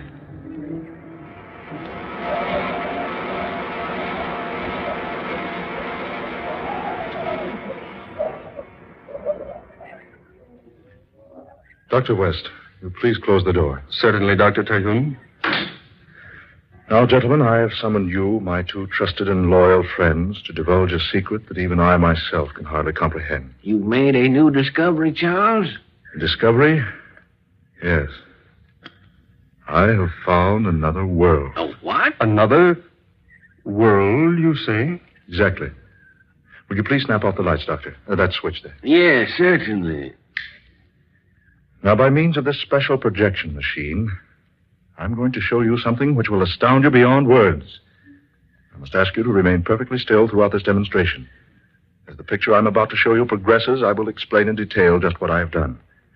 Now, first of all, to start the machine. Now, observe this picture I've taken on color film. A picture of the new moon. Now, you will notice that the camera has picked up a single ray of the moon. It's focused up on the wall, whereon dances a single tiny moonbeam. The camera approaches the moonbeam. Closer. Closer. Still closer. And then the special film in my camera reaches the lens. The scene changes. Dr. Smith. Gentlemen, please. Now, you see here my other world. My world within a moonbeam, taken upon special color film of my own invention. Film that is constructed to pick up objects within the very atoms. Objects smaller, that is, than atoms themselves. And notice, please, the coloring of this other world within a moonbeam. See the hills, the plains with their red grass, their red-leaf trees. Notice that tiny stream at the left, a vivid orange. Notice the yellow of the tree trunks, the orange-colored sky, and the deep blue sun. Amazing. The film ends quickly now, but first a rare sight is in store for you. Now watch closely. There. A man. But what sort of creature is that he's riding? I don't know. You will notice the animal approaches the small stream, wades quickly through it, and vanishes from the camera's sight. And as he vanishes into the distance, the film ends. Amazing. Astounding. Unbelievable. The lights, if you please, Doctor. Oh, yes, of course. Look here, Terhune. Is this a camera trick? Absolutely not. I have shown you what actually exists within certain, or possibly all, moonbeams. Well, what's your theory, Doctor? That all creation consists of worlds within worlds. Who can say that our world is not contained within some still larger one? And that within another, and that still within another, and so on. The thought suddenly becomes overwhelming. Yes, doesn't it? To think that all around us, within even such tiny substances as the atoms themselves, under our feet, overhead, on all sides, are worlds of which we are unaware. Yes, if only there were some way to visit those other worlds. Ah, Dr. West. That is the point. We can. Good heavens, man. You mean... Yes, just what do you mean? Gentlemen, I plan to enter that world in the moonbeam. Impossible. I don't like to say so, Charles, but aren't you overlooking the laws of dimension, the general medium, laws of nature that are so obvious? Not only that, Terhune, but aren't you appearing a little ridiculous on the face of things? I do not expect you to be convinced until you have seen. We in our profession are not inclined to take such things as we are speaking of for granted. Then let's not waste words, my friends. I propose to convince you beyond all possible doubt. Well, I have no objection to being convinced. Nor I. Though I really believe Terhune has let his imagination win the upper hand. We shall see. Now, here, gentlemen, on this table, you see what looks like an Eskimo igloo, made of crystal clear glass with an opening at one side at the base, much like an entrance to an igloo or tent. Yes, it's about 10 inches high and about 8 inches in diameter. Now, when we extinguish the lights here in this room, and when that curtain is drawn from the window over there, the moonbeam in question will be centered directly through that little glass case. You want us to assist you? Exactly. But what do you intend to do? Well, I have here a number of small capsules filled with a potion whose base consists mostly of radium. What is this preparation?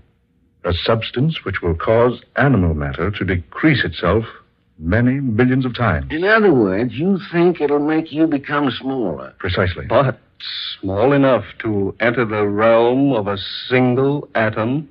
I hope so. Well, have you tried this concoction? Only on animals. First on rabbits and rats.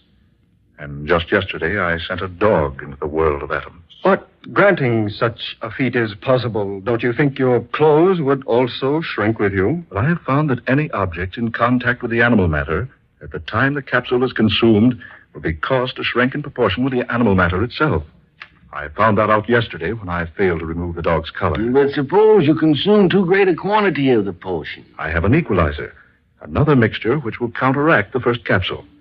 By taking particular amounts of it, I can stop the reaction of the capsule, and then, having stopped it by taking another dose of the stabilizer or equalizer, I can increase my size again. This is all very extraordinary.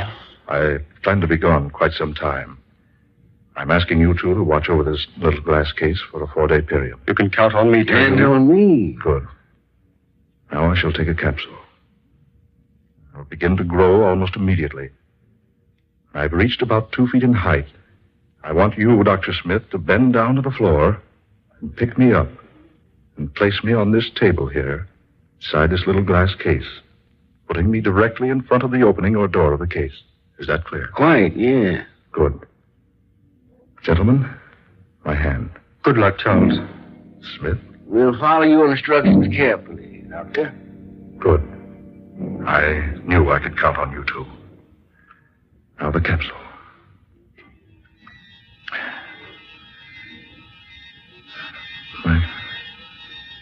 My head is whirling.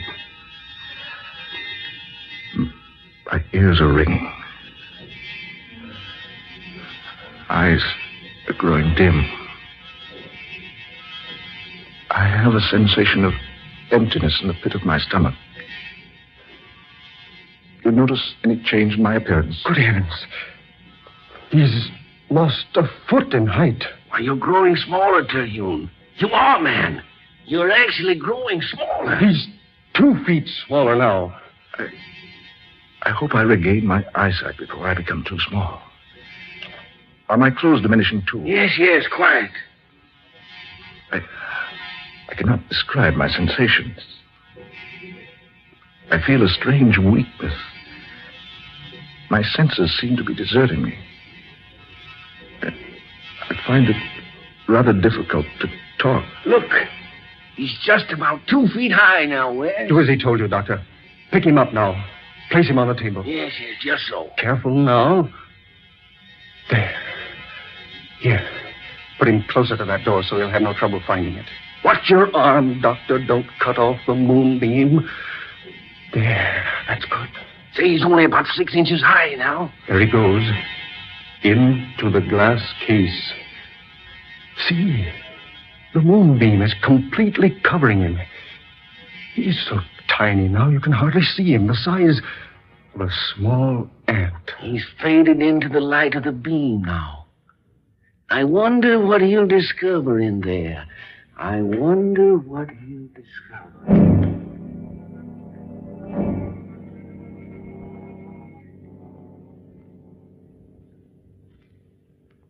At last, I'm here in another world. Such a strange place. Similar to the place I came from, yet different. Trees, yet with leaves of brilliant scarlet and yellow bark. The grass, also scarlet An orange-colored sky overhead. A sun of dazzling blue. And the water in the little stream over there. Not blue, but orange. Yes, the colors, all different.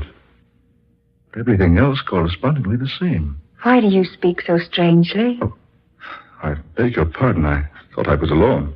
You must be a foreigner. Otherwise, you'd know you're in the king's gardens, and they're quite private. I'm so sorry. Yes, I am a foreigner. If you'll forgive me, I'll leave at once. Oh, no, please. It is our custom to treat foreigners in a friendly manner, and so I bid you welcome. I am the Princess Elena. A princess? Yes, daughter of King Londelier. Surely you've heard of me. No, Princess, I've not. But surely. My father rules the world with kindness and justice, and everyone knows him for his goodness. Princess, will it frighten you if I tell you something? Something most strange. I think not, sir. For you yourself are most strange. Your clothing, the colors, not in the least ordinary, and your features are so different. Princess Elena, my name is Charles Terhune. I'm a citizen of the United States of America. America? I know the world quite well, but never have I heard of America. That is why I feel I might frighten you, Your Highness. You see, America is not in this world. It is in another. You're from another world? Exactly. You see, I am a scientist in my own universe. I discovered your world here, so I found a way to come to visit you. You don't seem at all surprised. No. Why should I be surprised? We've expected you for a long time. Me? Well, not you exactly, but someone. What do you mean? Our scientists have known for many years that other worlds besides ours exist. But they've never been able to discover a method of entering one of them. We've been hoping someone from beyond would find a way here. Amazing. That is why I asked if you were a foreigner. Since my father rules the entire world, naturally a foreigner could only be from another world. This absolutely astounds me. Princess, I must speak to your scientists. Oh, this is so wonderful. The people of our world seem much alike, save in a few minor respects. We look alike, talk alike. We've often wondered how much we would be like the people from beyond. Take me to your scientists, Princess. I must see them. I'll gladly take you to them.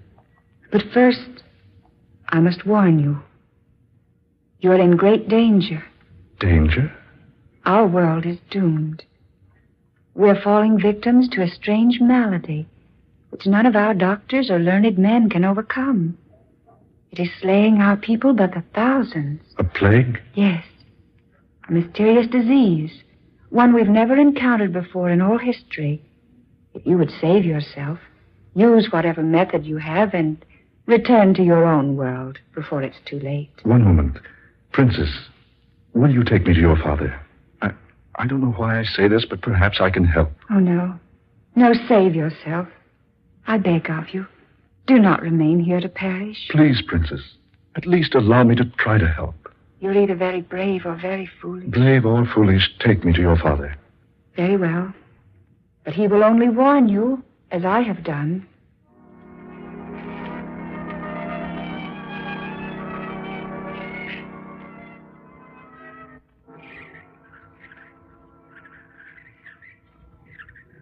That, Your Majesty, is how I found your world and the way to enter it. It's interesting. At one time I would have said amazing. But with our discoveries of other worlds around us, it's now only interesting. I've warned Dr. Terhune to return to his own universe before he falls victim to the plague. Yes, my son, you must. But I would like to help. I'm a doctor where I came from. Perhaps I could do something. I fear it is useless. Our most brilliant physicians are powerless to even make a diagnosis, much less a cure. But I have a knowledge from another world, Your Majesty. That's true, Father. He found a way of reaching us, while we here have been unable to reach the other places beyond. Yes, daughter. You reason wisely. Please, Your Majesty, Permit me to see some of the victims. I can't return home until I've at least made an attempt to help you. Very well. As you wish. Come with me. My son lies dying in a room above. I will permit you to examine him.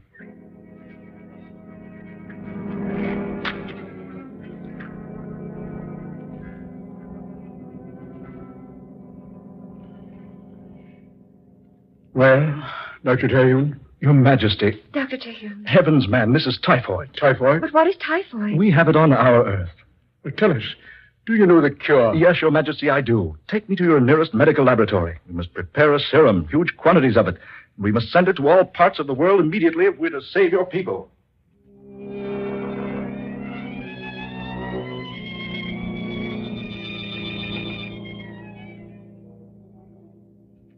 Daughter, these reports from all parts of the universe, the deaths grow fewer and fewer each day. It's a miracle, Father. And Charles Terhune has saved us all.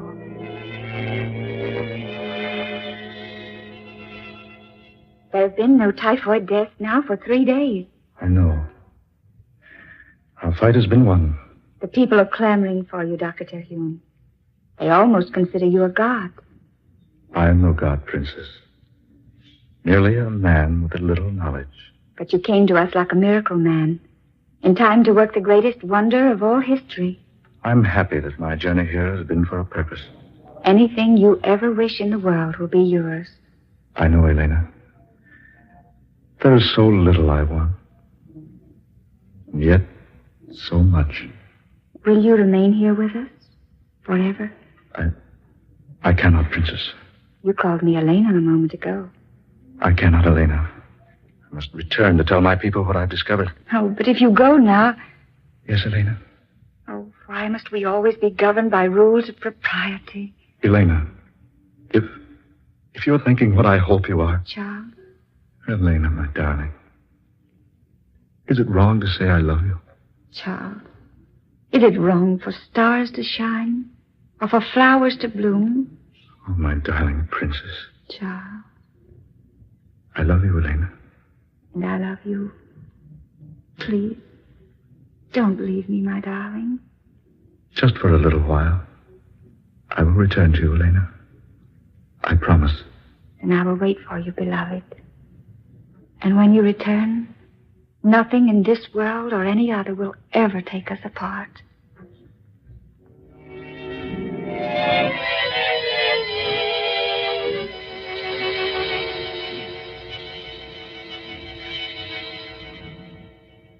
It's past his time, almost 4 days. Look, he's moving there in the moonbeam, see? No, Yes, look. He is coming back. See, there he is, out of the glass case on the tabletop. He's growing rapidly, West. You'd better place him down on the floor. Look, larger and larger. This is perfectly astounding, man. I wonder what his adventures have been. Dr. Terhune. Can you hear me, Dr. Terhune? He's almost 4 feet tall now. Can you hear me, Doctor? Water. Some water, please. Water, Wickley. West, quickly. Over there in that goblet. Yes, just one moment. Here we are. He's all right now. Full size again. Here, Terhune. Drink this. Yes. Thanks. Oh, that's better. Are you all right, Terhune? Yes, quite all right, thank you. Gentlemen, I have had the strangest experience imaginable. I have visited a world that's amazing and wonderful. Tell us about it. Yes, I will.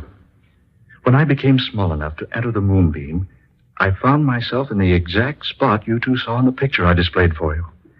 I did not know which way to go, naturally, but after a moment I heard someone speaking.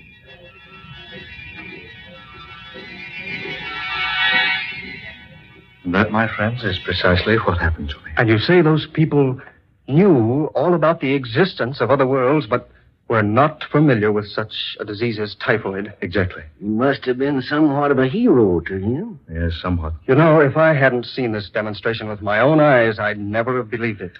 Well, Dr. West, even though I was the one who experienced it, I'm still wondering if it actually happened. And it happened all right. Yes, we saw you grow small right before our eyes. So small you became almost invisible and disappeared in the moonbeam. I trust you two will confirm any statements I might make to the public about all this. Oh, absolutely. Certainly, Terhune. By the way, was my sister here during my absence? Why, yes, she was. She acted very strangely, too, but we told her nothing. Well, gentlemen, perhaps I should have told you this before. You see, my sister and I jointly own several hundred acres of valuable oil land in the south. She's a greedy woman. She's tried for years to obtain full possession of the property. She's tried many ways, but her latest method is by charging that I'm insane. Oh, well, that's ridiculous. Yes, exactly. But she's preferred the charges. Tomorrow at 9, I must appear before a group of alienists who will decide whether or not I'm mentally unbalanced. That is why I had to make my experiment before tomorrow.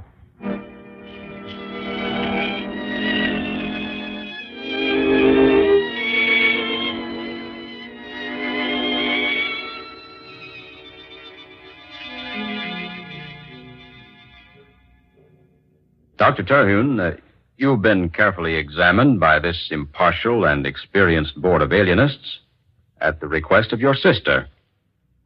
It's our decision that you must submit yourself to a series of treatments at whatever sanitarium your sister might choose. No, stop.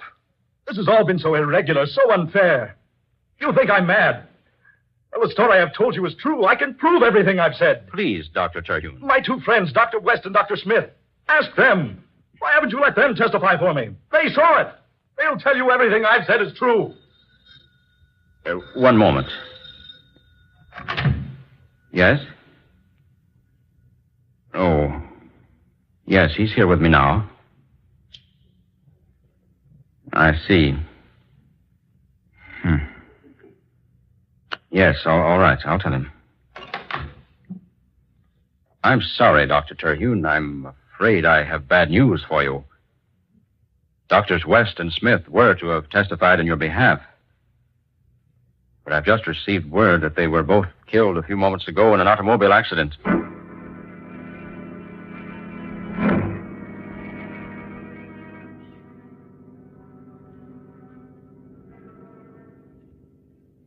And that was the verdict. Now men call me mad. So they've locked me here in a cell till the time they can remove me to a sanitarium. Any moment now they'll come for me, whisk me off through the night. My discovery will never be proved. People will laugh for a while, speak of the mad Dr. Terhune. And then I will forget. And for me, no escape. Charles, my darling. Elena. No escape. No escape. Oh, what a stupid fool I am.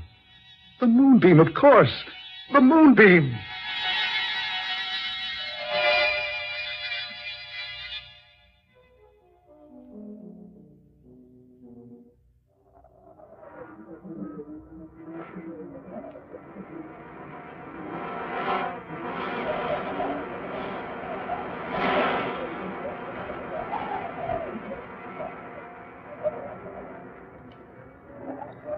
Dark fantasy.